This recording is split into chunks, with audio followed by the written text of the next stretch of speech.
ഇനി കാണാം top headlines.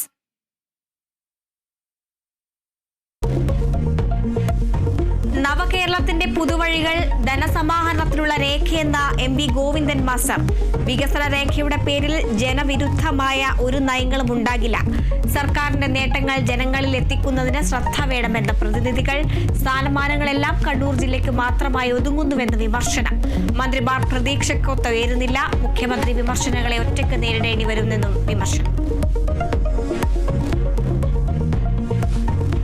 Venjaramoodu കൂട്ടക്കൊലപാതകത്തിൽ പ്രതി അഫാനുമായി തെളിവെടുപ്പ്. മുത്തശ്ശി സൽമ ബീവിയുടെ പാങ്ങോട്ടുള്ള വീട്ടിലെത്തിച്ച് തെളിവെടുത്തു.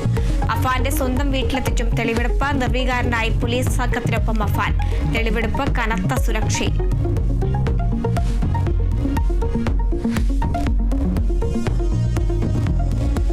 മലപ്പുറം താനൂരിൽ നിന്ന് കാണാതായ +2 വിദ്യാർത്ഥിനികളെ നാളെ കേരളത്തിലെത്തിക്കും. ഇരുവരുമായി കേരള പോലീസ് സംഘം നാട്ടിലേക്ക് തിരിച്ചു. പെൺകുട്ടികളെ കണ്ടെത്തിയത് ട്രെയിൻ യാത്രക്കിടെ മുംബൈ ലോനാവാലയിൽ നിന്ന്. ഒപ്പമുണ്ടായിരുന്ന യുവാവിനെ കുറിച്ച് കൂടുതൽ അന്വേഷിക്കുമെന്നും മലപ്പുറം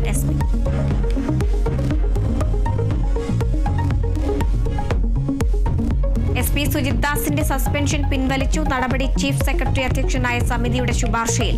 സുജിത് ദാസിനെ സസ്പെൻഡ് ചെയ്തത് P. അൻവറിന്റെ ആരോപണങ്ങളെ തുടർന്ന്.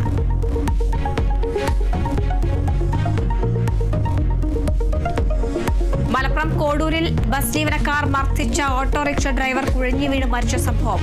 മാളൂർ സ്വദേശി അബ്ദുൽ ലത്തീഫ് മരിച്ചത് ഹൃദയാഘാതം മൂലം. മർദ്ദനം ഹൃദയാഘാതത്തിനിടയാക്കിയെന്ന് കണ്ടെത്തൽ.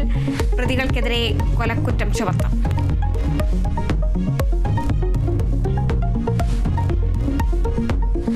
കോട്ടയം ഏറ്റുമാനൂരിൽ അമ്മയും മക്കളും ആത്മഹത്യ ചെയ്ത സംഭവത്തിൽ CCTV ദൃശ്യങ്ങൾ പുറത്ത്. ഷൈനിയും മക്കളായ അലീനയും ഇവാനയും റെയിൽവേ ട്രാക്കിലേക്ക് പോകുന്നത് ദൃശ്യങ്ങളിൽ.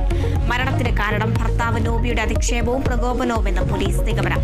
മക്കളുമൊത്ത് മരിച്ചൂടെയെന്ന് ഭർത്താവ് ഫോണിൽ വിളിച്ച് ചോദിച്ചെന്ന ഷൈനിയുടെ മാതാപിതാക്കൾ.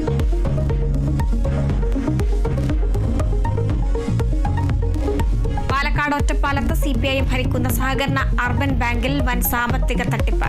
ബാങ്ക് സീനിയർ അക്കൗണ്ടന്റ് മോഹനകൃഷ്ണൻ മുക്കുമണ്ഡം പണയം വെച്ച് തട്ടിയെടുത്തത് 45 ലക്ഷം രൂപ. മോഹനകൃഷ്ണനും കുടുംബാംഗങ്ങളുമായ 3 പേർക്കെതിരെ കേസ്. തട്ടിപ്പ് നടത്തിയത് കഴിഞ്ഞ ജൂൺ മുതൽ ഫെബ്രുവരി വരെ.